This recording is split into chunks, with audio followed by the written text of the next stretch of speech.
Suzy was a young boy when he committed a horrifying crime. He murdered 2 girls and cruelly sent their body parts to their parents. Now, after 18 years, he has been released from prison. He appeared on TV, crying and saying he was deeply sorry and wanted to apologize to the victims' families. But the truth was, Suzy hadn't changed at all. His tears were fake, just another act for the cameras. One day, when he reached his apartment, he saw a huge crowd gathered outside, angry and demanding justice. To avoid the chaos, Suzy slipped into a quiet, dark alley and tried to call his lawyer for help. While he was making the call, someone suddenly appeared behind him and knocked him out. When Suzy woke up, he found himself tied to a chair. In front of him was a TV playing a horror film, The Exorcist. His kidnapper was Chief Dam, who was just a normal investigator. Chief Dam stepped forward with a chainsaw and said, "Around 80,000 people go missing every year in Japan without a trace. If you disappear, no one will bother looking for you." With that, he turned on the chainsaw and slowly began cutting into Suzy's arm. Suzy screamed in pain, blood pouring from the wound. He asked if Chief Dam was doing this for revenge or for money. Chief Dam simply replied, "I just want to do something good." Suzy eventually passed out from the intense pain and blood loss. When he regained consciousness, he was placed in front of a mirror. What he saw shocked him. Both his arms and legs were gone. Chief Dam stood beside him and showed him a Christmas tree made from Suzy's own severed legs. Then, Chief Dam took a photo of him. Moments later, Suzy died from blood loss and unbearable pain. Yasuno was just a college student when she went out with her classmates for a party. At the party, they played a batsu game, where the loser had to drink a glass of beer. Unfortunately, Yasuno lost and had to drink. After she got drunk, boys took her to a hotel room and did horrible things to her while she was barely conscious. When Yasuno woke up, she filed a case against them. But soon after, she was forced to drop it. They threatened to leak her video if she didn't stay quiet. Chief Dam found out about this through a fellow worker, and the moment his eyes twitched, it was clear someone was going to die. Later, a boy named Yuruma joined Ikwaki's group. Ikwaki's group was made up of some college boys who helped others lose their virginity, no matter how dark the method. Yuruma was desperate and wanted to try something wild. So Ikwaki repeated the same thing he did to Yasuno. They kidnapped another girl and gave Yuruma a chance to do as he pleased.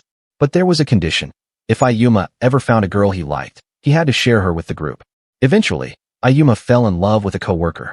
Because of that, he decided to leave the group and live a normal life with her. He informed Ikwaki, got his permission, and left, promising never to expose anything. But one night, while walking with his girlfriend, a van pulled up and kidnapped them both. It was all part of Ikwaki's plan, to teach Yuruma what happens to those who betray him. Right in front of Yuruma, Ikwaki and his gang abused his girlfriend.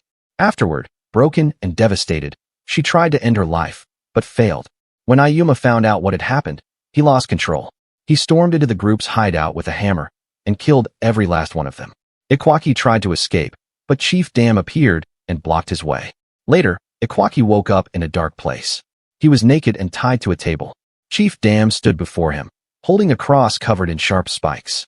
Without hesitation, he inserted it into Ikwaki's hole and thrust it in and out, over 650 times. In the end, Ikwaki died from the unbearable pain and blood loss. This man is Masaharu, a self-righteous journalist. One day, he showed up at a house holding a microphone. A frightened woman opened the door. Masaharu had come because her son had committed a mass murder.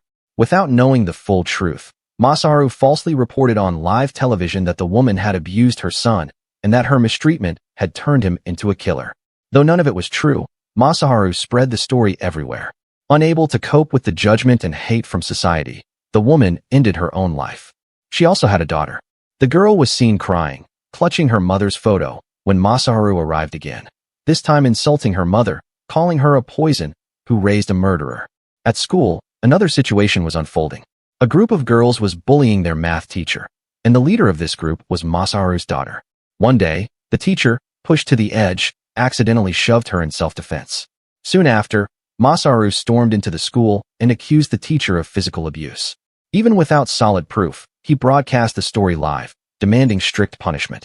Because of the public outrage, the teacher was harassed non-stop outside his home.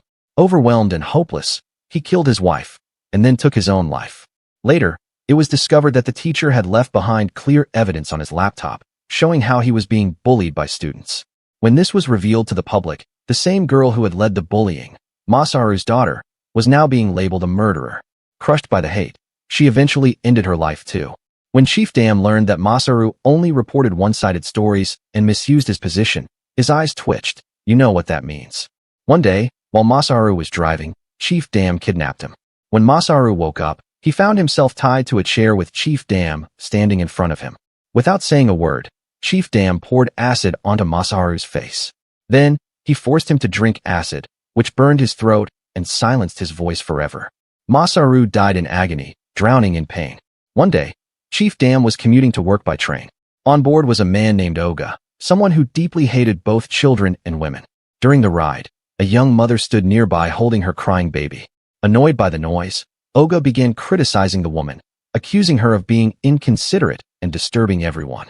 Chief Dam, however, stepped in and called the baby cute, saving the woman from public embarrassment. Later at work, when Oga received a cup of tea from a female co-worker, he made an inappropriate joke, saying she should use her own milk next time. The women in the office reported the incident, and Oga received a stern warning from his boss to watch his behavior. Angry and bitter, Oga walked home through a crowded street. As he moved through the people, he purposely bumped into several women, insulting them and spreading hateful comments. He even shoved into a woman pushing a stroller, forcing her to apologize to him as if she had done something wrong. The next day on the train, a similar scene repeated. Another mother was standing with her baby strapped to her chest. As she was about to get off, Oga secretly loosened the strap on her baby carrier, trying to make the child fall onto the tracks. Luckily, the mother managed to catch her baby just in time, but she was injured in the process. Right behind Oga was Chief Dam. His eyes twitched. You all know what that means. Later that evening, Oga went to a bar, ranting about how women shouldn't have rights and spouting nonsense. Chief Dam sat silently beside him. Not long after, Oga began to feel lightheaded, but still boarded the train home. On the train, a pregnant woman was standing. Oga figured no one would offer her a seat, but a kind woman did stand up to give her the spot. Before the pregnant woman could sit, Oga rushed in and took the seat himself. Soon after, he passed out from the dizziness. When Oga woke up, the train was completely empty, except for Chief Dam, watching him from the shadows. Moments later, Oga found himself tied up inside a baby stroller, placed on a narrow railway bridge. Chief Dam stood next to him, fastening the rope securely. Oga cried and begged for forgiveness, swearing he'd change, but it was already too late. Chief Dam pushed him off the bridge. Then, using a safety rope, Chief Dam jumped down too, and took Oga's picture midair. Oga hit the rocks below, and died instantly. Naoki was a young man who posted videos on social media, doing challenges like buying the entire menu from a restaurant. Despite his efforts, his videos never gained much attention, unlike other successful channels. Please subscribe, guys, he would say, hoping for a boost. One day, while driving, Naoki witnessed a tragic accident. A school student was killed on the road. Instead of calling for help, Naoki whipped out his camera and began recording. Although the accident was clearly an unfortunate mistake, Naoki uploaded the video, falsely claiming that the old man driving the car had done it on purpose. The video went viral, bringing him instant fame. To keep the momentum going, Naoki even went to the old man's house, hoping to get more footage. But when he arrived, the man wasn't home. Undeterred, Naoki still uploaded a video, urging his followers to spread more hatred. Soon, other influencers began showing up at the old man's house, hoping to either capture footage or stir up more hate. One day, Naoki returned to the old man's house. Police officers stopped him, asking him to leave. But Naoki insisted on continuing to record and even accused the police of trying to stop him for the sake of their own fame. Chief Dam was at the police station and overheard the conversation. He asked about Naoki, and after hearing the full story, his eyes twitched. Someone was about to die. Later, on a train, a girl accused a man of touching her inappropriately. Naoki, of course, started recording, calling the man a pervert. The man, clearly panicked, ran and tried to hide his face. In his haste, he accidentally jumped in front of a train and was instantly killed. Naoki captured the entire scene on camera and posted it, earning even more attention and popularity. The more graphic, the better for Naoki's views. It was later revealed that Naoki had paid the girl to falsely accuse the man, all for the sake of creating shocking content. That night, Naoki received a mysterious CD delivered to his doorstep. He played the video, expecting something random. But when he saw Chief Dam dancing on the screen, his blood ran cold. The video was filmed at Naoki's own house. Suddenly, Chief Dam appeared in person, standing before Naoki. Like every influencer says, "Thanks for watching," he said coldly. Naoki woke up in a dark place, the camera still recording him. Chief Dam then drove a car toward him. The tires, spiked with sharp metal, crushed Naoki's legs. Screaming in pain, Naoki saw the horrifying scene live on a large screen. Everything was being broadcast. But Chief Dam wasn't done. He returned to the car and crushed Naoki's limbs, one by one. Despite all the pain, Naoki was still alive, enduring the agony. Finally, Chief Dam set him on fire, ending Naoki's suffering in the most brutal way possible. These three boys, Tasano, Tamutsu, and Takashi, were out with three girls. They all stopped by a local store to grab some snacks and buy fireworks for the evening. While inside, Tamutsu casually opened a drink and started sipping it before paying. The store had a simple rule: pay before you consume. The manager politely reminded them of this. But instead of just apologizing, Tamutsu got offended, accusing the manager of calling them thieves. The group mocked the poor man, humiliated him, and even forced him to apologize for simply doing his job. Later, they all went to an open field and began lighting fireworks. An elderly homeless man nearby approached them and gently told them that fireworks weren't allowed in that area. As soon as the girls heard that, they decided it was getting late and left. Blaming the homeless man for ruining their night, the boys grew furious and planned to get back at him. The very next day, they found the old man's small shed and destroyed it completely. Then, without even checking, they set it on fire and walked away. When the old man returned and saw what was left, he began to cry, not over losing his shelter, but because a precious photo of his family had been inside. Later that night, the boys stumbled across another homeless person's shelter. Without a second thought, they set that one on fire too. But this time, someone was still inside, fast asleep. The man suffered severe burns in the fire. The following day, the three boys were walking through a quiet alley when they crossed paths with the old man whose shelter they had destroyed. Recognizing them instantly, the old man confronted them, accusing them of the act. Panicking, the boys did the unthinkable. They attacked and killed him. They took his body deep into the mountains, intending to bury the evidence. Coincidentally, Chief Dam was nearby in the same forest, gathering mushrooms. Suddenly, the old man's dog ran up to him, whining and tugging at his clothes. Following the dog, Chief Dam was led straight to the fresh grave where the boys had buried the old man. Unaware, the boys were making their way back down the mountain when a thick fog suddenly engulfed them. They fell unconscious, and when they woke up, they were tied up, completely unable to move. Standing in front of them was Chief Dam, this time with an excavator by his side. Without saying much, he began operating the machine, using it to bury the boys alive, slowly and deliberately. Even as they cried, begged, and screamed for forgiveness, Chief Dam didn't flinch. To him, this was justice. Another good deed done. This guy is Fuwa, who is an active dad commentator. He gives good advice for parents, like dad should also change baby's diapers and also help mother to raise the baby property. He gives many interviews like this and also has many fans. Of course, all of them are women or mothers. Fuwa also has a wife and 2 children. He always uses them as examples in his interviews, saying how he helps his wife in raising children. But it turns out that Fuwa is not someone people think him to be. He has another female with whom he is in a sexual relationship. After that, when he was about to go home, he accidentally dropped his handkerchief. Coincidentally, Chief Dam was also there with his dog. He picked up the handkerchief and went to Fuwa to give it back to him. But he thought that Chief Dam is just his fan who is here for an autograph. So, he gave him the signed copy of his book and left without taking back the handkerchief that he dropped. At home, he was welcomed by his wife and kids. But he didn't respond and looked towards the food. When he saw that it's not that great, he asked his wife why she didn't cook the food properly. She answered that she had some serious period cramps. That's why she wasn't able to work properly. Hearing that, Fuwa got angry and said that she is just making excuses. He doesn't even help his wife in raising children, and if she made even a little mistake in taking care of kids, he gets angry and beats her. Today, he was out on a picnic with his family because it's weekend. He is acting good outside and taking care of his family just to show people how he works hard in the studio and also takes care of his family. Right there, he got a call from a girl named Himari. She's a girl who also used to have sexual relationships with Fuwa. She has called him to tell him that she is pregnant. Hearing that, Fuwa got really angry because when they were doing the deed, he thought that she had eaten a birth control pill. So, he met Himari and learned how she has left being an idol and is working in a convenience store to earn a little money. Hearing her story, Fuwa took out a load of money and gave it to her.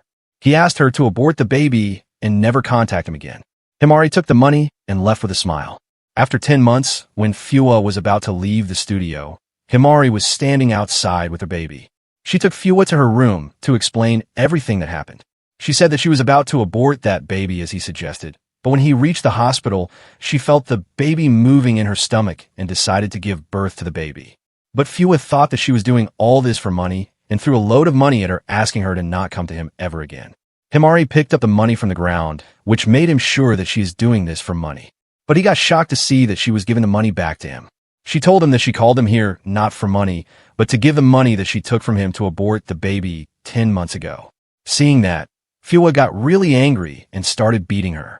Filled with anger, he beat her so hard that he didn't even realize that she had died from his beating, because of which he got really scared, wondering what he should do now. In the end, he picked up the crying baby and put him in the closet. After that, he removed all of his fingerprints or his traces of being here and left the building. Next day, the body was discovered and police started investigating the scene. Chief Dam was also one of the investigators. Fortunately, the baby was rescued from the closet and survived. After some days of searching, the case was going nowhere because there's no evidence who committed this crime.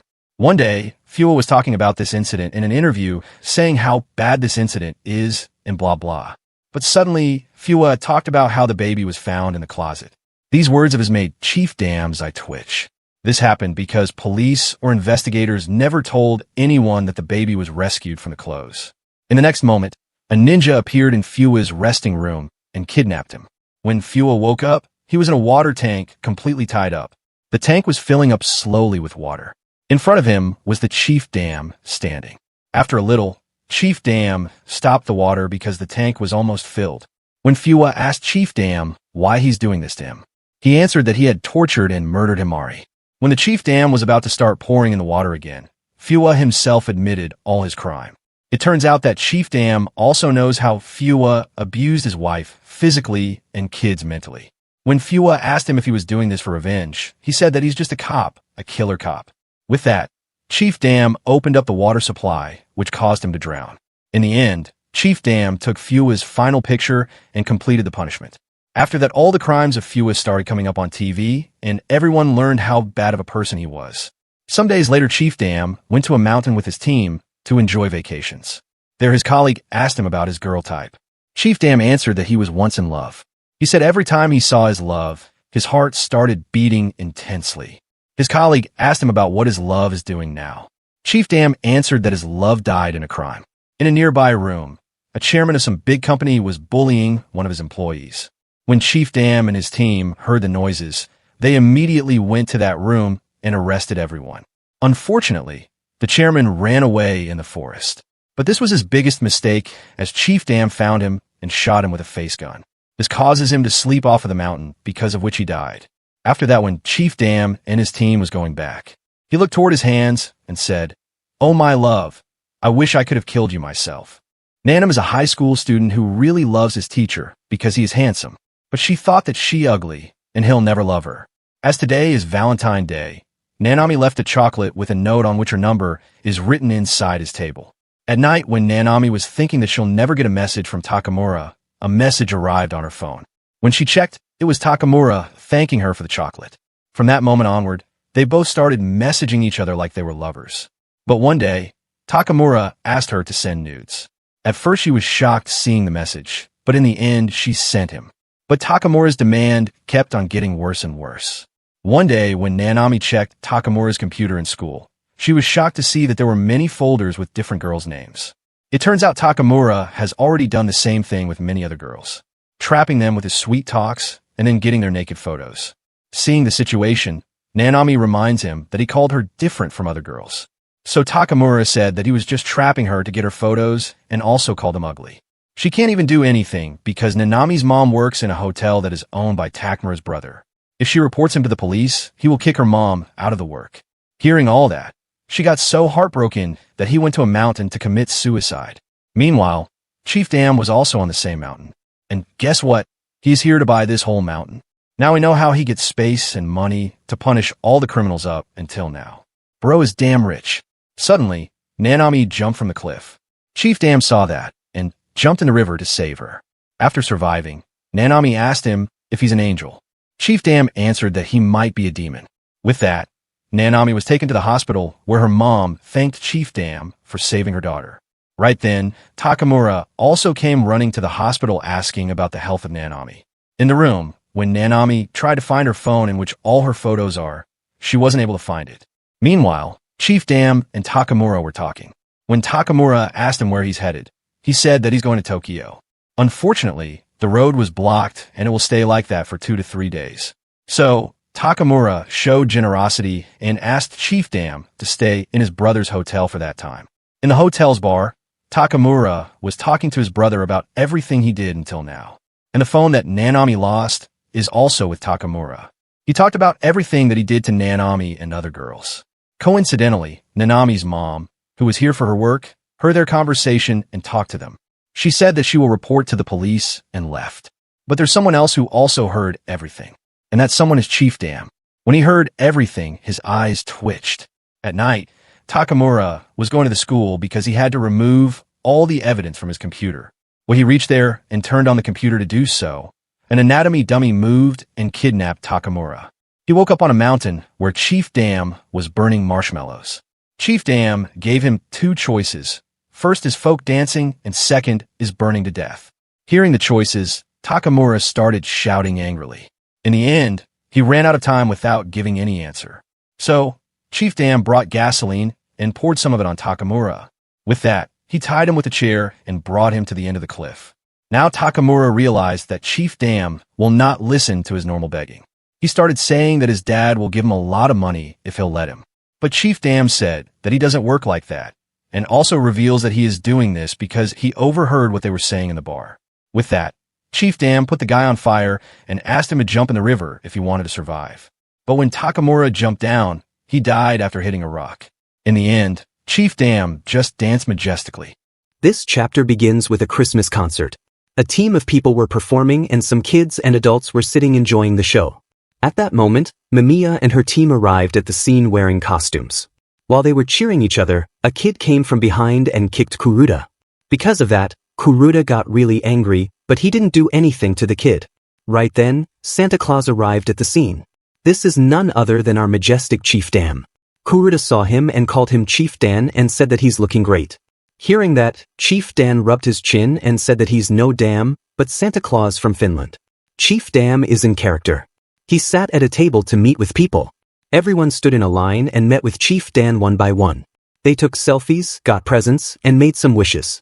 When a family's turn was done, Mamiya called the next person. As she said that, 2 kids arrived there. They were wearing very thin clothes even in winter and were looking ragged up.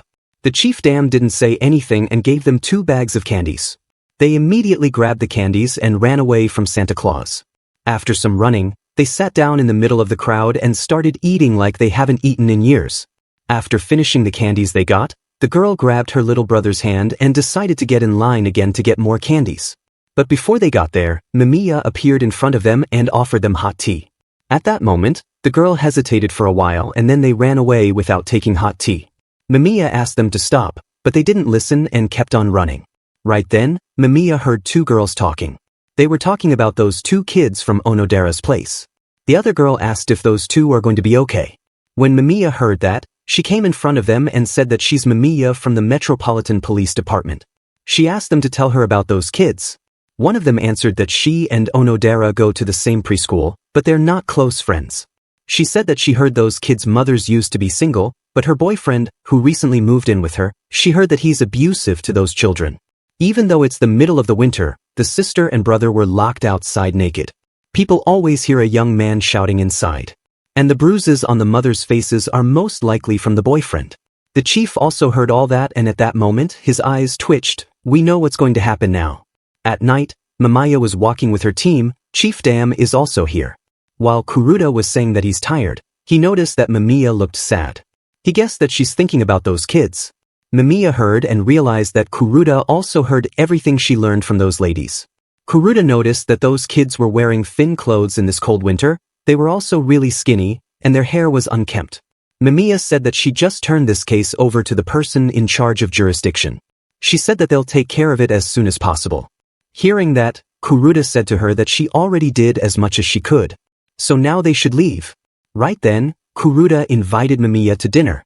The blonder-haired guy, who is also in their team, heard that and said that he's also ready for dinner. Kuruda didn't want him to go with them because he's specially inviting Mamiya with him on a date. At that moment, the guy noticed that the chief dam wasn't with them. At the same time, both kids were walking in the middle of the crowd. As they walked toward their home, the girl thought that their new daddy was really nice to them at first. He played with them every day and she loved it. Now he hates talking to them and mommy, and he gives them only a little bit of food because he doesn't want to waste money. She thought that when her mommy's at work, daddy hits them a lot. So even if it's cold, they wait outside until their mommy comes back home.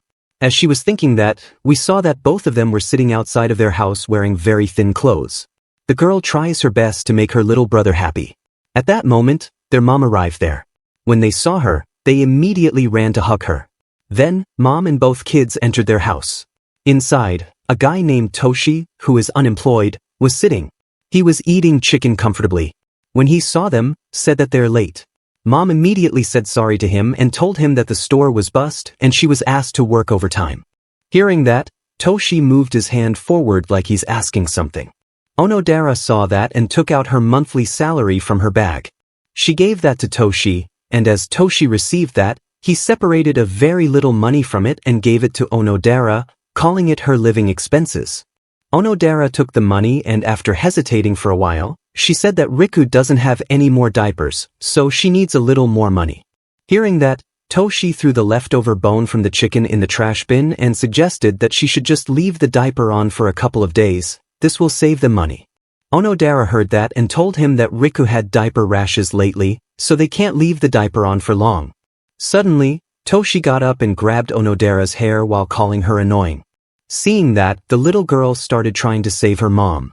This made Toshi even more angry. He threatened her saying that he'll leave her out to freeze again if she keeps doing it. As they were fighting, little Riku picked up the leftover bone that Toshi threw in the trash and started eating it. When Toshi saw that, he started laughing and recording Riku. After some laughing, Toshi asked Onodera to get some beer for him.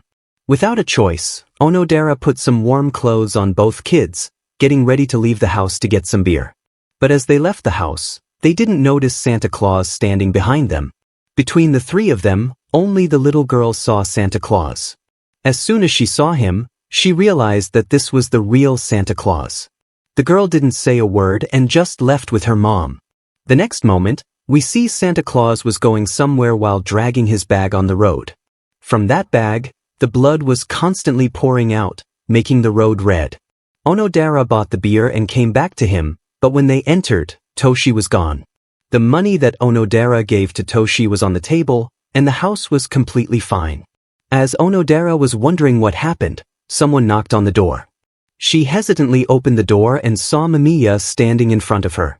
Mamiya introduced herself and said that a neighbor contacted her saying children were being kicked out at night. So she came here to check if something was wrong. Suddenly, Onodera started crying. She blamed herself for everything that happened to her kids. Inside an unknown house, Chief Dam was sitting, enjoying his drink. The dog that he saved before is still with him. At that moment, Chief Dam got up and said that they have a special tree this year.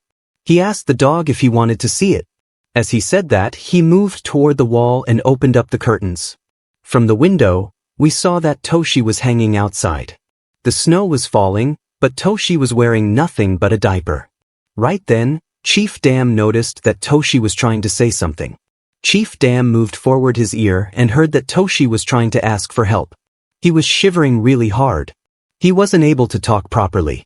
He just brought out some words like, forgive, help, and save. He struggled hard and said, I don't want to die. Chief Dam didn't say anything. He took out his camera and took a picture. That night, Onodera went to a place called Shelter. The little girl thought that this is a secret place, so Daddy can't come over here. That's what Mamiya said to them. With that, they took a bath together and ate their food together. At night, they lay down to sleep comfortably. Now they don't have to fear anyone, they can live happily. Seeing the scene, the girl concludes that this is a present from Santa. As she said that, we saw that Chief Dam was trying to sleep at his home. This is the end, there's no more chapters for now. Yuruma entered the school with one goal, revenge. But before acting, he wanted to see if his bullies had changed or if they were still the same cruel people. Surprisingly, one of them, Madoka, started acting friendly. He spent time with Yuruma, treating him like a real friend. For a while, Yuruma thought maybe Madoka had changed. But one day, everything became clear. Madoka had only been pretending. It was all a trap. He kidnapped Yuruma, along with a girl who was somewhat close to him. Now, both of them were tied to chairs, completely at Madoka's mercy. Madoka did everything he could to make Yuruma scream, inflicting pain in every way he could think of. But Yuruma remained silent. He had already endured far worse suffering. Frustrated, Madoka decided to strangle him. As his grip tightened around Yuruma's neck, something unexpected happened. Yuruma managed to break free. In an instant, the situation flipped. Yuruma overpowered Madoka, knocking him unconscious. When Madoka woke up, he found himself tied up and hanging. Yuruma stood before him, calm but merciless. "Congratulations," he said. "You're the first." He picked up an air gun, the same type Madoka had once used to torment him. Then, he held up a mirror. Madoka's eyes widened in horror. His skin had been peeled off. Even the slightest touch would bring unbearable pain. Yuruma pressed against the exposed flesh, making Madoka scream in agony. Without hesitation, he fired the air gun. Madoka writhed in unbearable pain until, at last, his body went still. Yuruma stared at his lifeless form. This was only the beginning. Now, it was Ushiro's turn. Yuruma asked around the school about him, but to his surprise, everyone described Ushiro as a kind and cool guy. Then, a girl mentioned something interesting. Ushiro had a girlfriend named Karen. They were happy together until one day, Karen suddenly disappeared. After that, Ushiro fell into deep depression and eventually left the school. But the truth was far from what people believed. Elsewhere, Ushiro entered a dimly lit room, carrying food in his hands. Inside, Karen sat in terrible conditions, weak, exhausted, and trapped. Ushiro hadn't lost her. He had kidnapped her. Now knowing the truth, Yuruma set his plan into motion. It took time, effort, and careful planning, but in the end, he succeeded. Ushiro was captured. And now, the second act of revenge began. Ushiro woke up, tied to a chair, completely naked. Yuruma stood before him, holding a strange-looking device. He calmly explained that it was a medieval torture device. When the key was turned, the device would slowly expand, like an opening umbrella. Then, Yuruma revealed something else. Beneath Ushiro's chair was a hole. Without hesitation, he inserted the device through it and began turning the key. Pain surged through Ushiro's body as the device opened inside him, stretching and tearing him apart from the inside. His screams filled the room, but Yuruma remained unmoved. And this was only the beginning. For the second round, Karen entered the room, her expression empty. The girl who had once loved Ushiro now saw him as the reason her life was ruined. In her hands, she held a smaller version of the same device. Without a word, she placed it in the hole at the base of Ushiro's most sensitive flesh. Then, she turned the key. The pain was beyond anything Ushiro had ever imagined. His body convulsed as unbearable agony consumed him. And then, with one final twist, his body could take no more. His meat burst apart, and his life ended in excruciating pain. Karen stared at his lifeless body. Her suffering had ended, but so had her purpose. Moments later, she took her own life. Now, it was Kuji's turn. Kuji hadn't changed at all. He was still the same cruel bully, going around tormenting weaker students just for fun. One day, Yuruma met a girl who had also been a victim of the same people who had ruined his life. She reminded him of the time he had helped her when they were just kids. Because of that, she genuinely loved Yuruma and wanted to stay by his side. Not long after, during the school festival, Yuruma and the other students were waiting for Shikagawa, who was supposed to take part in their school play. But something felt off. When she didn't show up, Yuruma's instincts told him something was wrong. He stepped outside to look for her, and soon found her in a dark alley, her clothes torn, her body trembling. It didn't take long to realize what had happened. Kuji had attacked her, punishing her simply because she had gotten in his way. Seeing her like that, something inside Yuruma snapped. He wouldn't let this go. That same night, Yuruma sent a letter to Kuji, challenging him to come to his house. Kuji, confident that he could take Yuruma down, arrived without hesitation. But it was a trap. By the time he realized it, it was too late. He was bound tightly, lying on a cold stone table, both his hands and feet secured. Yuruma stood over him, silent but resolute. In his hands was a small device, a medieval thumb crusher. He placed it over Kuji's thumbs and slowly turned the key. The metal pressed down, squeezing the bones inch by inch. Kuji's screams filled the room as unbearable pain shot through his hands. When both his thumbs were completely crushed, Yuruma loosened the ropes and walked away. Seeing his chance, Kuji tried to run. But the moment he took a step, he collapsed. Confused, he looked down. His toes were broken. He couldn't stand, let alone escape. Before he could process what was happening, Yuruma grabbed him again and secured him to a massive wooden wheel. The ropes tied around his hands and feet connected to the wheel in such a way that if it turned, his limbs would be stretched until they tore apart. Yuruma grasped the handle and began to turn. The tension increased with every rotation. Kuji screamed, his body straining against the force pulling him apart. The pain was unbearable. Desperate, he cried out for help. Q, help me. Q, the leader of the bullies. The one who had tormented Yuruma the most. And then, as if answering his call, Q appeared. Kuji's eyes widened in relief. He thought Q had come to save him. But then, something shocking happened. Q stepped forward, took Yuruma's place, and began turning the wheel himself. Kuji's relief turned to horror. The ropes pulled tighter, his skin tearing, his bones snapping. The pain was beyond anything he had ever felt, yet he was still alive, left to suffer. Then, the truth was revealed. It wasn't Q. It was Yuruma's grandfather. They had given Kuji a drug, one that made him see the face of the person he most wanted to see in his final moments. And with that, Kuji was left to die in excruciating agony. Now, it was Kuga's turn. Kuga was in a relationship with a girl named Anna, but he didn't truly care about her. He treated her like property, beating her whenever he pleased. Yet, despite everything, Anna endured it, believing that one day she could change him. But Kuga was beyond saving. He wasn't just abusive to Anna. He assaulted other girls and bullied countless people. Yuruma had been watching him for a long time, studying his every move. And when the time was right, he put his plan into motion. The first step was kidnapping Anna. After taking her, Yuruma sent a picture of her to Kuga, along with a message, telling him to come to his house. This time, there were no traps, no elaborate torture devices. When Kuga arrived, he found Yuruma sitting in the center of the room, wearing a judo uniform. Yuruma challenged him to a one-on-one fight. Kuga, who was also a judo master, accepted without hesitation.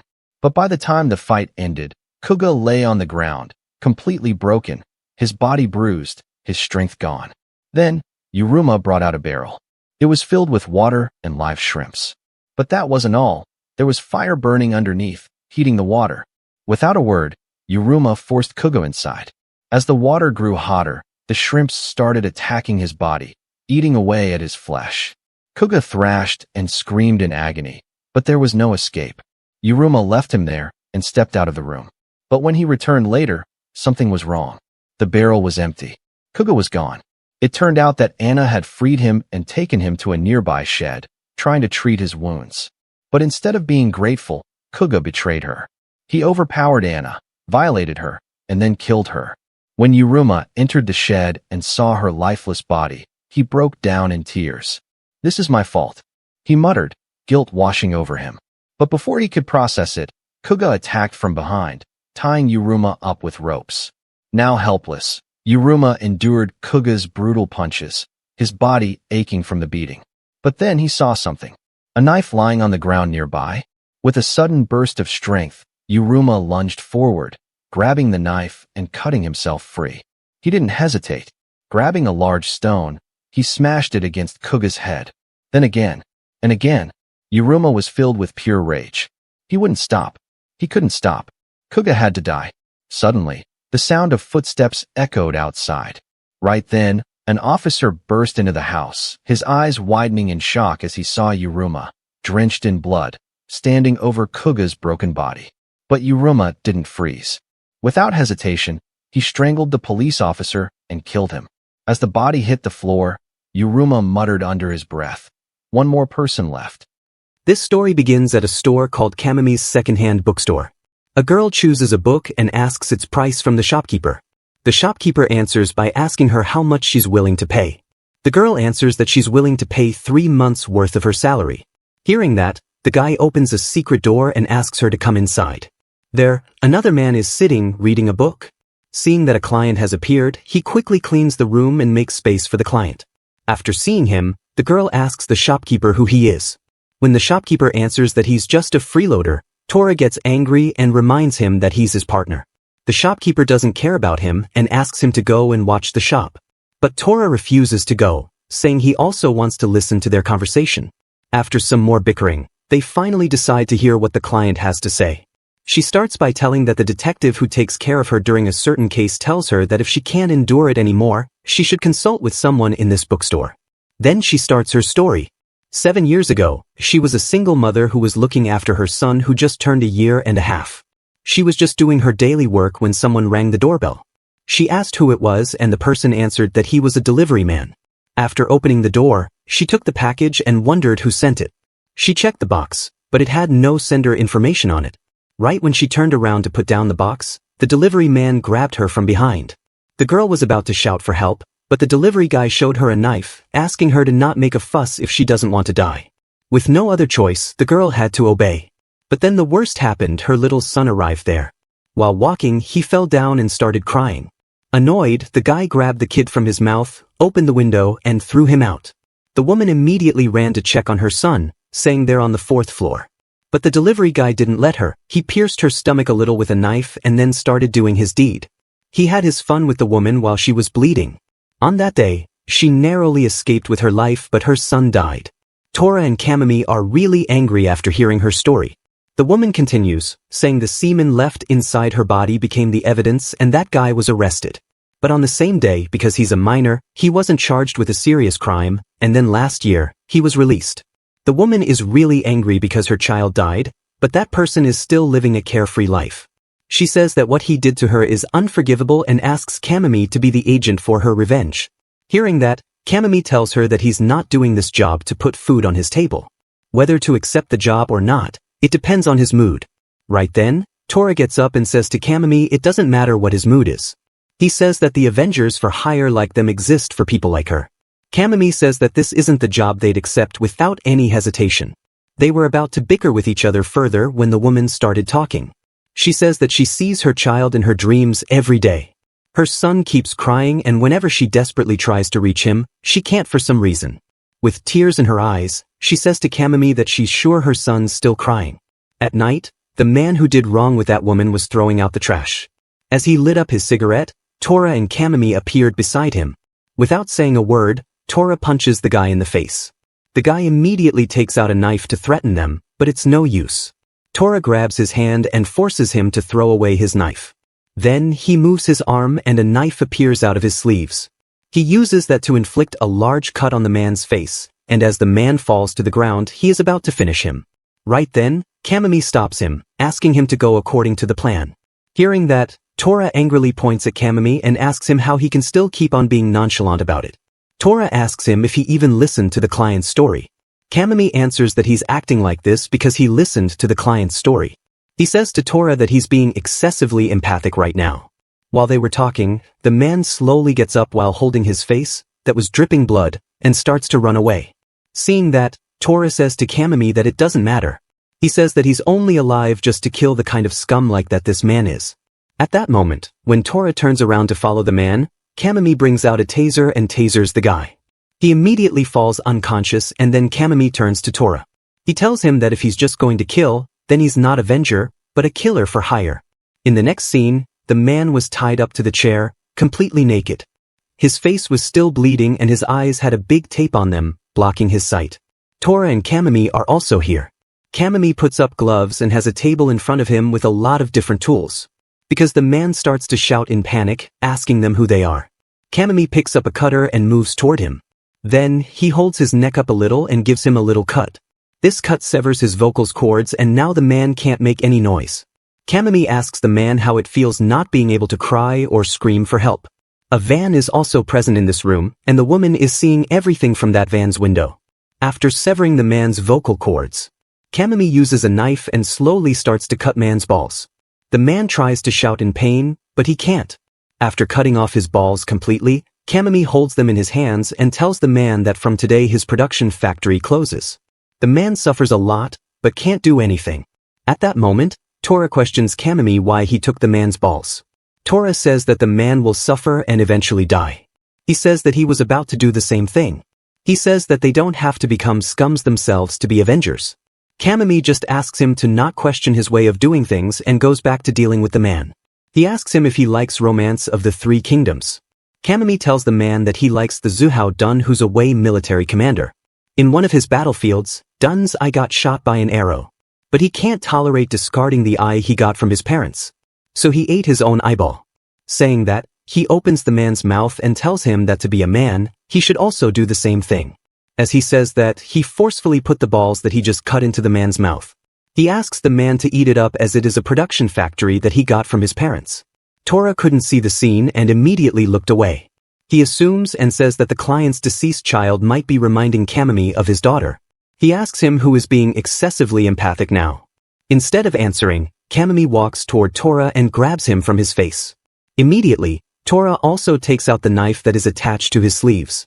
Tora doesn't immediately attack, but decides to listen to what Kamami has to say. Kamami angrily tells him that it's fine if he wants to run his mouth. But he warns him to not talk anything about his daughter while he's doing his work. Saying that, Kamami drops Tora to the ground and goes to the man again. Right then, the woman walks out of the van and asks Kamami to stop. Kamami looks at her and reminds her that he asked her to not come out. The woman says that she wants to talk to the man, and Kamami lets her talk. Immediately, she grabs the man from her neck, asking why he killed her child. Hearing that, the man realizes who she is. The woman says that someone like him should just suffer and then die. The man tries to talk to her but can't. He moves his lip, trying to say that he's sorry and he regrets doing wrong to her. The woman couldn't understand what he's trying to say and fell to the ground. She starts to cry, saying that her child died, but he's still alive. At that moment, Kamami finally takes out a knife to end the job, but the woman stops him. She says that she just wanted to hear the words, "I've regretted it," from the man. She says to Kamami that even if he kills him, her child won't come back to her. As she says that, Kamami puts down the knife and says to the man to never ever show his face in front of her again. Seeing that, Tora is shocked and asks Kamami if he did all that torture to make the woman feel that way. Kamami doesn't answer and goes out with the woman. She tells him that even if it's little by little, she's thinking of moving forward so that someday, her child might stop crying. Saying that, she turns around and starts to walk away. From behind, Kamami tells her if the parents of the child are laughing, they might join in and laugh together as well. After driving some distance, Kamami stops the van and slowly unties the man. While he is doing that, the man realizes that he did something horribly to the lady. He decides to reflect on himself from the bottom of his heart and do some volunteer work and helping people. As Kamami takes off the bandage from the man's eyes, he angrily asks him if he really thought that he'll return home alive. He opens the van door and takes out the naked man. While walking toward the bridge, he questions what will happen if a person is hanged upside down for a long period of time. He answers himself that all of their blood and organs will come down to their head due to the effects of gravity. For the first 30 minutes, their eyeballs will fall off first. Next will be the internal organs passing through their throat. Before long, the organs will fly out of their mouth or nose. Explaining that, he says a scum that kills a defenseless baby is not someone that should be kept alive. Without hesitating, he tied the rope to the bridge and then pushed off the man. The next morning, two men were jogging down that same bridge and accidentally stepped on something. They thought it was someone's poop, but in reality, it was the man's organ. Meanwhile, Kamami is praying in front of the pictures of a woman and a little girl, most likely his late wife and daughter.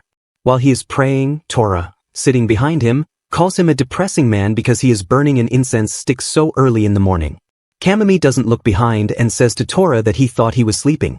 Tora asks him to shut up and suggests he come with him for a drink. An old woman comes to the shop and asks for the price of a book. Kamami answers by asking her how much she's willing to pay. Grandma answers that she's willing to pay her 3 months of pension. Hearing that, Kamami opens the secret door and after bringing her in, asks her to tell them her case. She says that 5 years ago, her son and his wife passed away in an accident. Since then, she has been taking care of her grandchild, Hayato, who just entered middle school. One day, Hayato was walking to his classroom when a table came crashing down. Luckily, Hayato didn't get hit. The boy who threw it didn't try to hide himself. He was sitting near the window and apologized to Hayato, saying he just wanted to dry his table under the sun. Without anyone's help, Hayato had to bring back the table to his classroom, which is on the second floor. During the class, the same boy forced Hayato to say the name of the girl's private part loudly. With no other choice, Hayato got up and started saying it. The teacher asked him to sit down, but Hayato didn't listen and kept going. Right then, the bullies who forced Hayato to say the word asked him to sit down. They deliberately told him that they're in the middle of the classroom and asked him if he wanted to have fun with a girl so bad that he couldn't hold it. After the class, Hayato went to the teacher's office and told the teacher about bullying. There was an unknown woman in the office as well and asked the teacher if the boy was getting bullied. The teacher swung around his hand, saying to the woman that it's just a misunderstanding. He tried to change the topic, but Hayato talked again, begging the teacher to do something about the bullies. As the woman realized that the boy was really getting bullied in the teacher's classroom, the teacher got angry. He called Hayato separately in the conference room and said to him that he embarrassed him in front of that woman named Yoshi. He smashed his hand on the table, saying his reputation is completely ruined now. He asked Hayato why his reputation got ruined because of his fault. The teacher said to Hayato that he's making this bullying thing worse than it is. According to him, the reason is that the kids and their parents have some serious persecution complexes nowadays. Hearing that, Hayato looked the other side and said to the teacher, "Never mind then." Seeing his attitude, the teacher got angry and started hitting. He asked Hayato to bring his parents to the school if he had any problems or complaints. As he said that, the teacher realized that Hayato only has a grandma and mocked him for that. He even threatened Hayato by saying he would not let him take the entrance exams next year. In the end, Hayato was the one who had to say sorry. In the classroom during break, the bullies forced Hayato to take down his pants and start rubbing his pee-pee. Suddenly, a bully punched Hayato on the face, saying if he ever took a day off school, then in the middle of the night, he would go over to his house and would play baseball using his grandma's head instead of a ball. After school, when Hayato went home, he had dinner with his grandma. She apologized to Hayato for having few side dishes. The reason is the amount of side jobs that she does is decreasing. But she asked Hayato not to worry. She said that she would go through hell but make sure he would get into a good university. That night, Hayato cried a lot while writing something. In the morning, Grandma knocked on his door, asking to wake up. At that moment, she wasn't aware that her son is no more in this world. Hayato has written a letter with everything he went through. Grandma submitted that letter to the authorities and asked for justice, but in the end, nothing happened. The parents of the perpetrating students were saying that they're being emotionally scarred by the false accusations and that they're going to sue the grandma. The teacher reported that Hayato had a lot of problems and he wasn't a sane child. With this, her story concluded. The grandma says that no matter what she does, the predators never get arrested. Tora starts crying after hearing her story and asks her to leave everything to them. They will take revenge for her. That day, all three bullies were walking on the road while talking about Hayato who died because of them. They think that they're really awesome because they killed a human without touching a finger. At that moment, a van crashed into them. After catching the boys, they find the teacher and catch him as well. With that, the scene shifts and we see the same legendary room again. This time, there are 4 subjects. 3 students and a teacher, all tied up. While Kamami is getting ready, Tora asks him what he's going to do now. Tora tells him that the torture he used last time isn't allowed as it doesn't suit Tora's nature. Hearing that, Kamami asks Tora how he wants to do things. While Kamami and Tora are thinking what to do, the teacher opens up his mouth. He asks them what they're talking about. He said that he's a middle school teacher and it's going to be a big problem for the society if they do something bad to him. Kamami hears that and tells the teacher that he shouldn't be saying something stupid. He mentions that the things that all of them did is a much larger problem for the society. He tells the teacher that he's not being transparent with regards to bullying and outright pretends to not see it. As he stops near the teacher, he uses a lighter and starts burning the teacher's eye. The teacher shouts in pain which scares the bullies and shocks Tora. Kamami says that the eyeball of the teacher who doesn't see his students' problems isn't needed by the society. The students are really scared after seeing that and start apologizing desperately. Right then, Tora puts his hand on Kamami's shoulder and reminds him that these boys are just kids. Hearing that, Kamami just said, "So?" Tora asks him what he's trying to achieve by hurting a bunch of middle school kids. Kamami answers by reminding him that the boy who passed away was a kid too. When the kids hear Tora talking about them, they also start to plead, asking for a second chance. They say that they're minors and should be given a chance of rehabilitation. They say that they won't get cocky ever again. The students kept begging and apologizing, but Kamami didn't listen to them. At that moment, the teacher opens his mouth again. He says that he knows what they're doing is for the victim and for the betrayed family, but what they're doing completely ignores the law and is a criminal act. The teacher continues, saying to them that even if they say they're just or doing it for society, this kind of thing will never be morally forgiven. Kamami tells him that he's fine with it. He says that he's neither police nor the judge, nor the teacher nor the priest, nor the ally of justice. He's just an avenger for hire. Kamami walks toward the kids while saying that if they think everything is forgiven just because they're minors, then they're gravely mistaken. He asks them if they have ever heard of saying, "See no evil, speak no evil, hear no evil."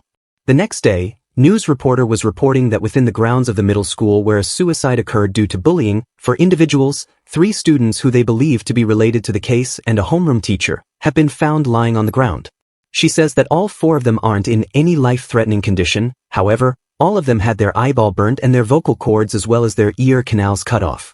They're now unable to see, speak, and listen. On a park bench, Tora was sitting, clenching his head, saying that by doing such things to middle school kids, he has scarred himself for life. Beside him, Kamami is standing who upon hearing that asks him to quit the job of his resolve is just this much. Tora immediately says that he will never quit. He has sweared on his life that he's gonna kill the scums of this world.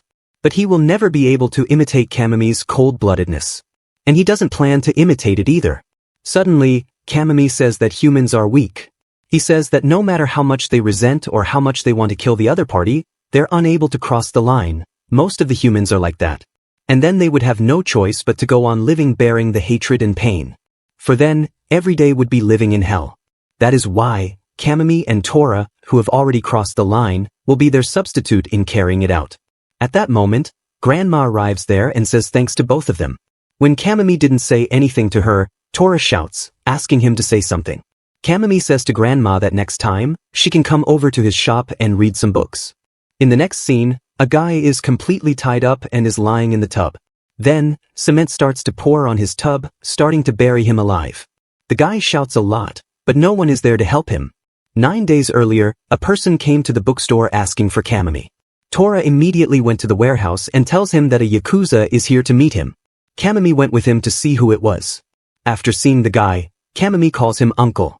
Tora was shocked to learn that this Yakuza-looking guy is Kamami's uncle. Uncle said to Kamami that he's been rather flashy recently. Hearing that, Kamami told him that he can think what he wants, but Kamami does things in detail. Then, Uncle reminded him of some recent events, like a corpse hanging upside down at the Iron Bridge and the middle school bullying incident. Things are going well for Kamami, but Uncle asks him to not get too happy. At that moment, he moves aside and reveals a woman standing behind him. Uncle says that he has no intention to intervene in Kamami's matter, but he will also not help if something bad happens to him. Seeing the woman, Kamami asks the uncle about her. Uncle tells him that she is a bereaving family member from a case he was once responsible for. He took her here since she wants a certain book from here. Telling all that, Uncle left the shop. As he leaves, Tora asks Kamami if that Yakuza knows about the things they do.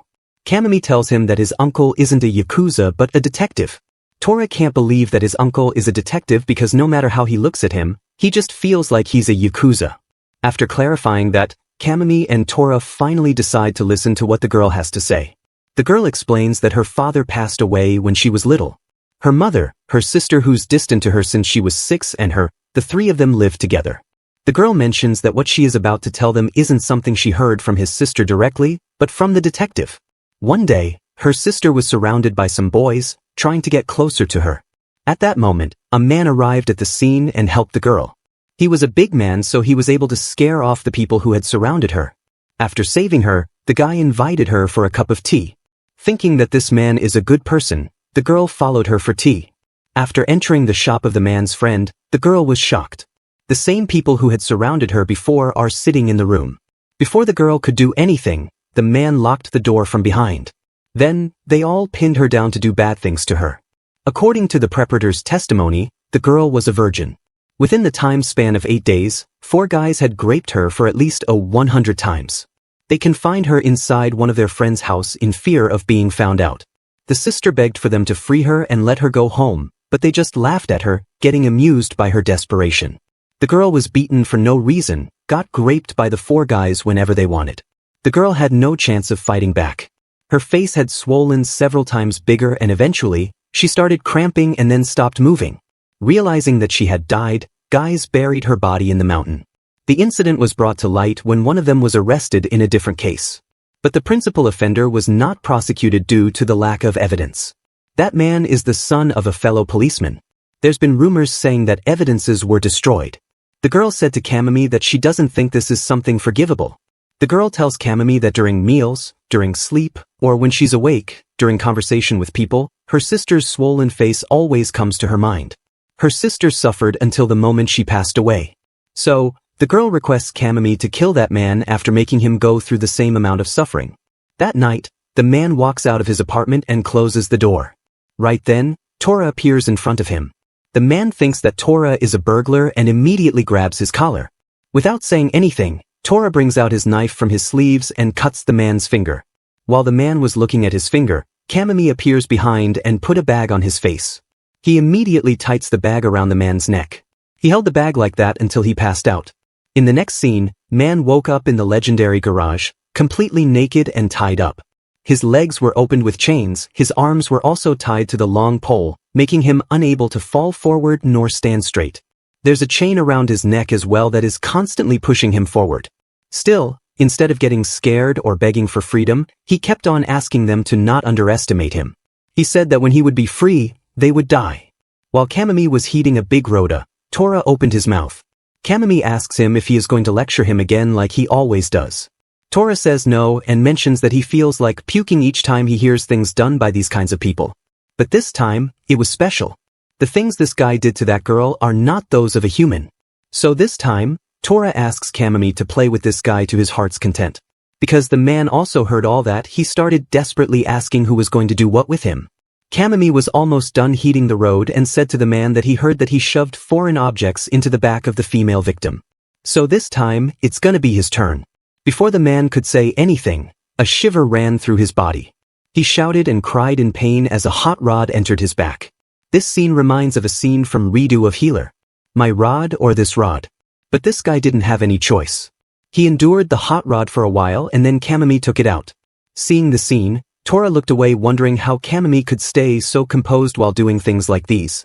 Because of the hot rod entering and coming out of him, his hole sealed completely and now he wouldn't be able to poop anymore. Even though smoke was coming out from the man's back, he still didn't ask for forgiveness and said the same thing all thugs say, "I'm gonna kill you next time we meet." Hearing that, Kamami scratched his head and broke the sad news to the man. He told the man that there wouldn't be next time. Now the man has finally realized his position and started asking if they need money. He said he would give them 10 million or 50 million if they want it. He mentioned that if he were to sell his car and his mansion, he can give them as much as 100 million. The man started begging, putting all the blame on his parents, saying he raised him this way. He said that when he was little, his father always beat him up to relieve his pent-up stress from his work. Because of that trauma, he couldn't stop himself from acting violently towards others. While crying, the man said that he ended up this way thanks to the environment he grew up in. Telling his story, the man named Takashi asked for forgiveness, but Kamami's face and mind didn't change. He angrily told Takashi that for people like him, there's no forgiveness. The next, a news reporter reported that at early dawn last night, a tip came in informing them of something resembling a bathtub filled with hardened concrete left in a rental warehouse. Police officers rushed to the scene to investigate, and they found a corpse which appears to be a male. According to investigations, there are suspicions which suggest that this male was part of the high school girl murder case that occurred 2 years ago. The police plan to continue the investigation to see whether there are any relations to the case. At the same time, the girl thanked Tora and Kamami. She said that because of them her sister would rest in peace. Kamami said that he doesn't know about that, but he's sure of one thing. That is there won't be any more victims of that man ever. Kamami thanked the girl and her sister, saying it's because of them several people had been saved from that man. Hearing that, the girl started crying and mentioned that she may have said she did all that for her sister's sake, but actually it was for her own sake. The fact that her sister died in such a horrible way, she thought she would have to bear it for the rest of her life. And it was absolutely unbearable for her. She thought she would never be able to lead a normal life ever again, and that frightened her. So if she were to get revenge on the criminal, from now on, if she were to laugh while leading a happy life, she thinks that her sister would forgive her. All this time, she was thinking of herself. The next day, a little girl came to the bookstore, saying she wanted to make a request. Tora, thinking that this little girl wanted a Barbie story, asked her to go away. But the girl was actually a client and told Tora that listening to what the client has to say is the inviolable rule of business. While sitting in the secret room, Kamami asked the girl who told her what they do. Sipping her juice, the girl answered that the grandpa at the plastic model shop told her that the big brothers from the second-hand bookstore would get any bad guys for her. Tora heard that and can't believe that even a random old man and a little girl know about what they do. He wondered what would happen to this town. Then, the girl began her story. She said that at her school, they used to have a pet that was taken care of by the whole class. They named him Moo. And one day, in the middle of night, a bunch of trashy hoodlums broke into their classroom and took Moo out of its cage. And instead of a ball, they played soccer with it. With tears in her eyes, the girl mentioned that rabbits can't cry out loudly like a dog or a cat would. So while the Moo was kicked around, it didn't let out even a single cry, so the adults in the neighborhood never noticed it. And when it made into the news, little girl's mother told her that they would be caught, but it wouldn't be a serious crime since they were all minors. Everyone in the class held a funeral for Moo, but even now, there are some students who would suddenly start crying in the middle of the lesson. That's why the girl is here. She wanted revenge on behalf of Moo. Hearing the story, Tora felt really bad and told the little girl that thinking about revenge for a small child like her is really bad. But Kamami was different. As he remembered his own deceased little daughter, he asked the little girl how much she's willing to pay for revenge. Kamami tells her that there's no such things as big or small for a revenge. Before Tora could say anything, the girl raised her hand and said that she would pay 3 months' worth of her allowance. That night, the same boys were playing around in the school classroom. Some were playing with their balls and some were dirtying the desk. While playing around, a guy noticed there's an imposter here. As he asked the guy sitting beside him who he is, Tora got up. Immediately, Tora jumped and kicked one guy in the face. As he fell down, Kamami also entered the room and started thrashing them as well. Because their crime wasn't as swear as others, they didn't get torture like previous people. Next day, Tora and Kamami were cleaning their legendary garage when a little girl arrived there. When she asked them what they were doing, Tora told her that they're doing a major cleanup and she's getting in his way. Suddenly, the girl said she had been to this place.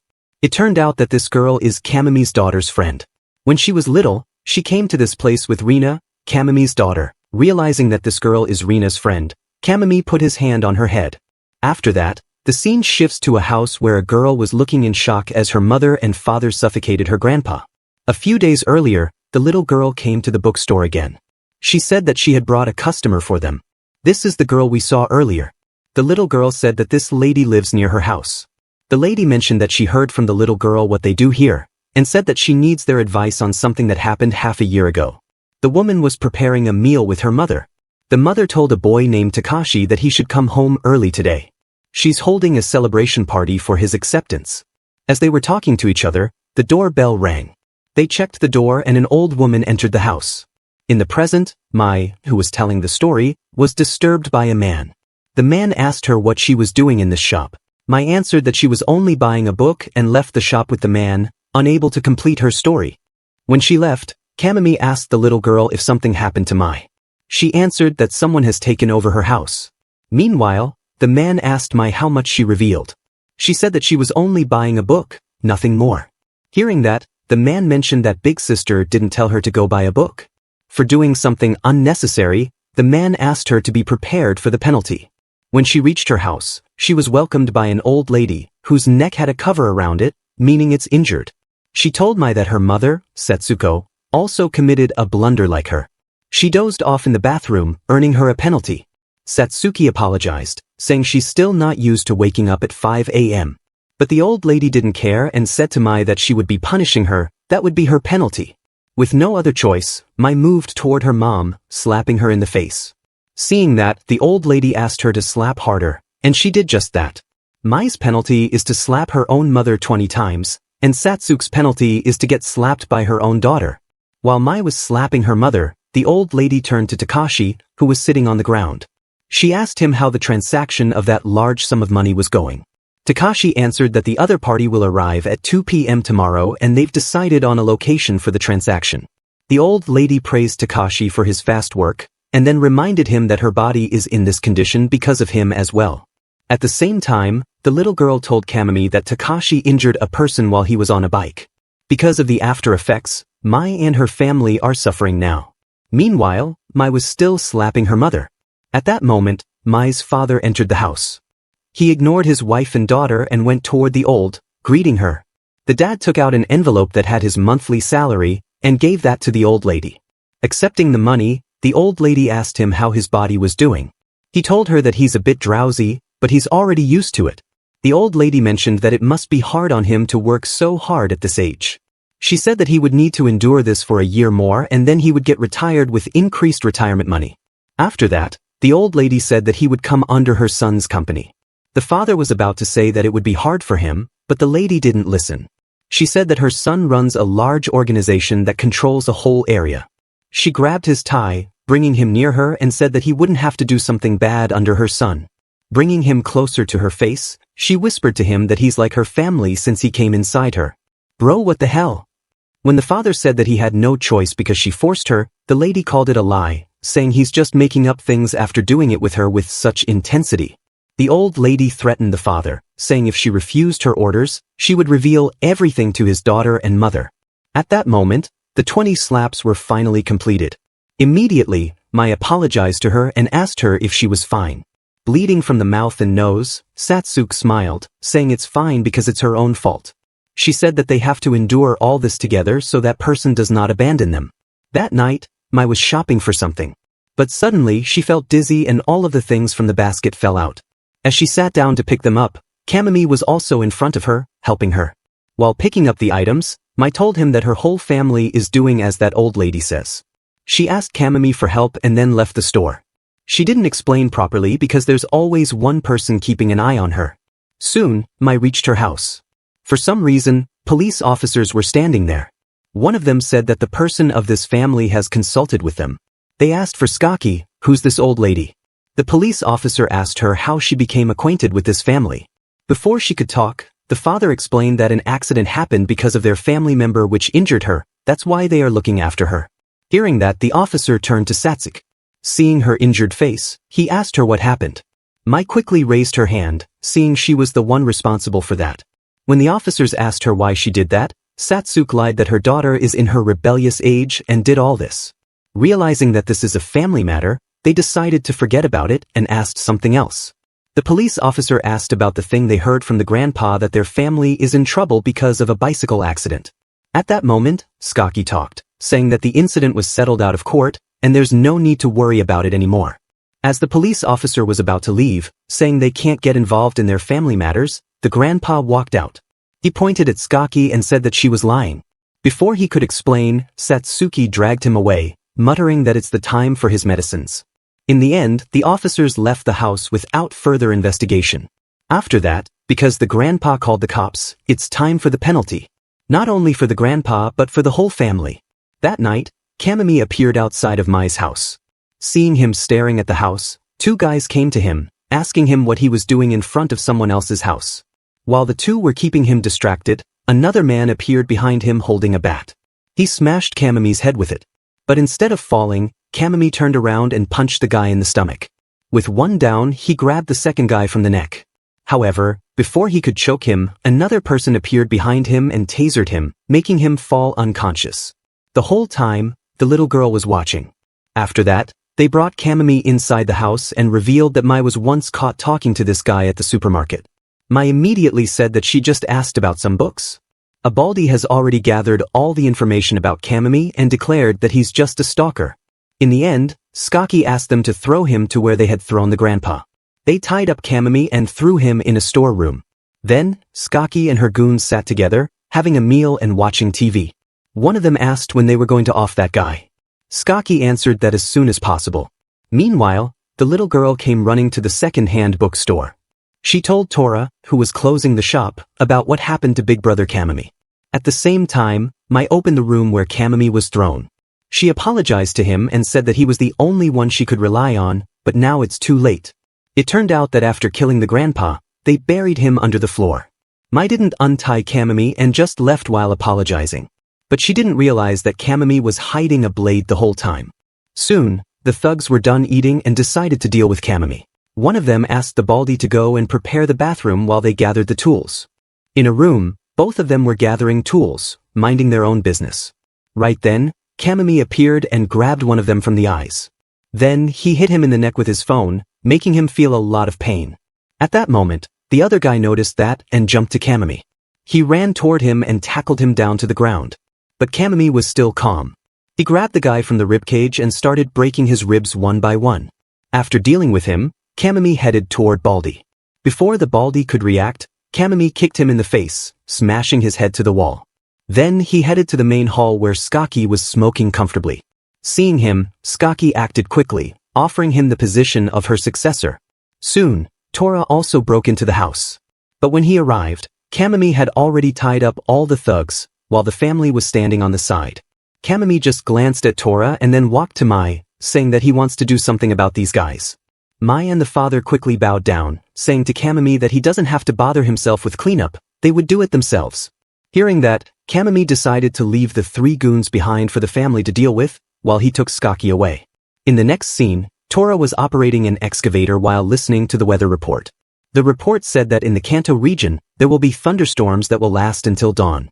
On the hook of the excavator, Skaky was hanging upside down. She also had a lightning rod attached to her back. Skaky was crying a lot, but she couldn't shout because her mouth was tied up. The next day, Mai and her family were hearing news from the radio. Around 8 a.m. this morning at a construction site in Shizuoka Prefecture, a female corpse suspended by a crane was found. The report came from a worker who just arrived at the scene. Last night, the whole area around the place was surrounded by violent thunderstorms. And it seems that the corpse was struck by lightning several times, burning her whole body. Wow! This death was something else. The next chapter begins at a house where a girl named Yukino was sitting with her uncle. The uncle asked her if Nanako's not coming down. Yukino tells him that she won't come down as long as they are down here. She also pointed out that Nanako is the same as always. Nanako was in her room, playing games. She was able to hear everything that Yukino and the uncle were talking about through a phone she had set up. After telling the uncle, Yukino was going to the bathroom. But when she tried to open the door, she realized that someone was already inside. As she wondered if it's Nanako, the door opened. A person whose face wasn't visible because of a hoodie said good evening to Yukino. She replied, thinking she's talking to Nanako. Right as Yukino noticed something's wrong, the person took out a knife and stabbed Yukino's neck. While bleeding, Yukino walked up to her uncle and then fell on the table. The uncle shouted loudly, which Nanako heard. Soon, the person has already killed the whole family, except Nanako who was upstairs. At that moment, a little bit of the person's face was revealed.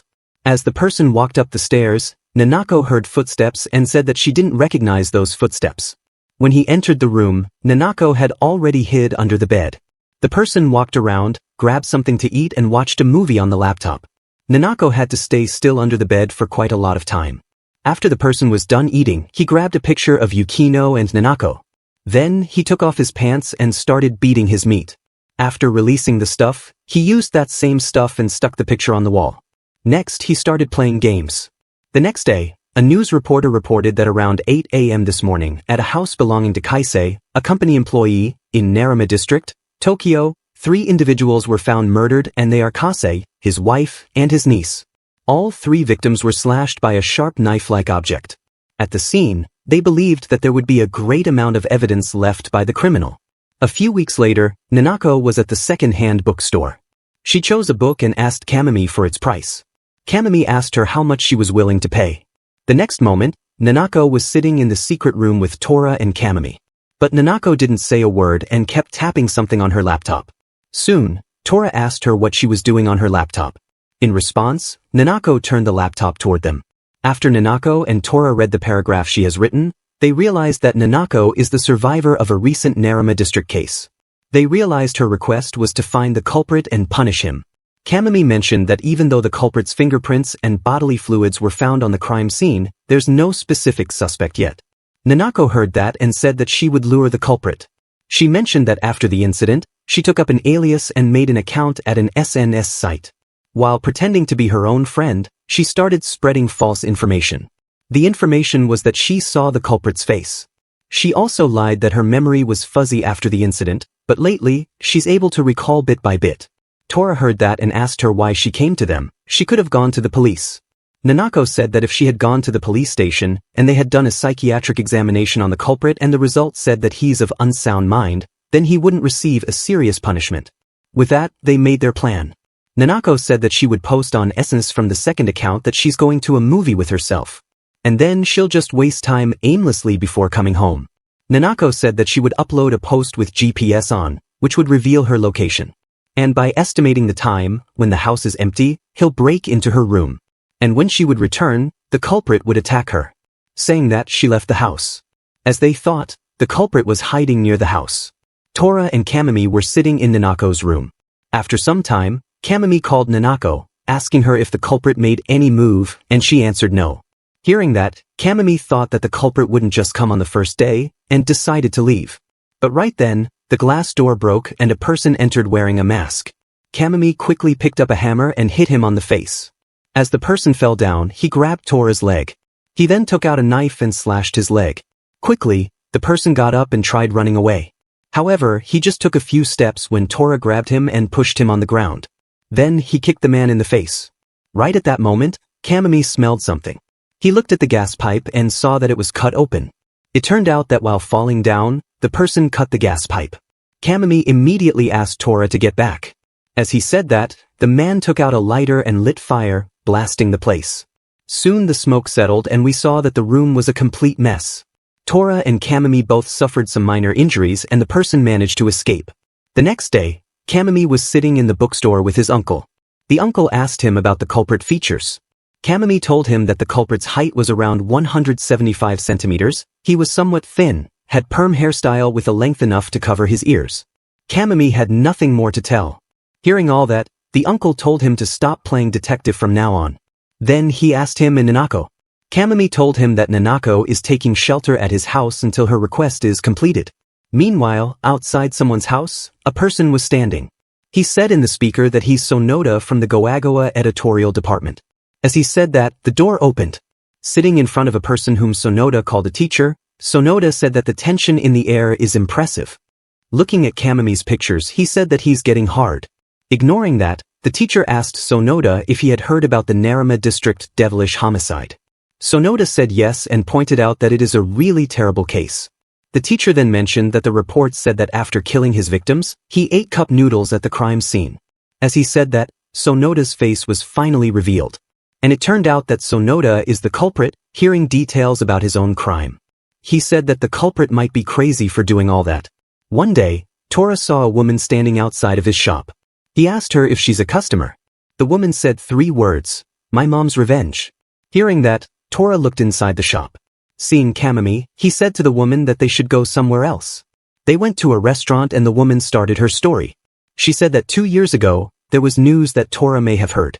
She told him that her mom was walking around in Shibuya. She lost her way because it was a town she wasn't familiar with. When she was heading towards a certain place, a car diverted from the road and crashed into many people, including the mother. She hit her head hard and died instantly. The culprit was most likely using drugs, and at the time of the accident, he was unconscious. The court deemed that the substance the man had on him was not one of the restricted drugs, and so he was released because his intention wasn't dangerous driving. On the morning of that day, the woman shoplifted. That's why her parents were called into a town she was not familiar with. After crying a little, the woman revealed that she recently found that guy on SS. The guy seems like he had forgotten the accident. So she thought not to take a look into it. But seeing what he posted on SS, she couldn't resist. The guy posted many things, like which car is best to run people over and more. He even posted himself drinking and driving. So, the woman concluded that the death of her mother was a murder, not an accident. She asked Tora to avenge her mother and Tora immediately agreed.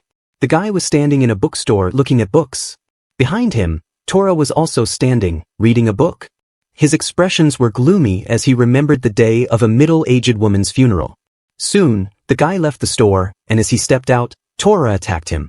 He didn't give him any chance to react, and after giving him some beating, he tied him up and put him in the car, driving away. Subscribe for the next part and join Patreon to support me.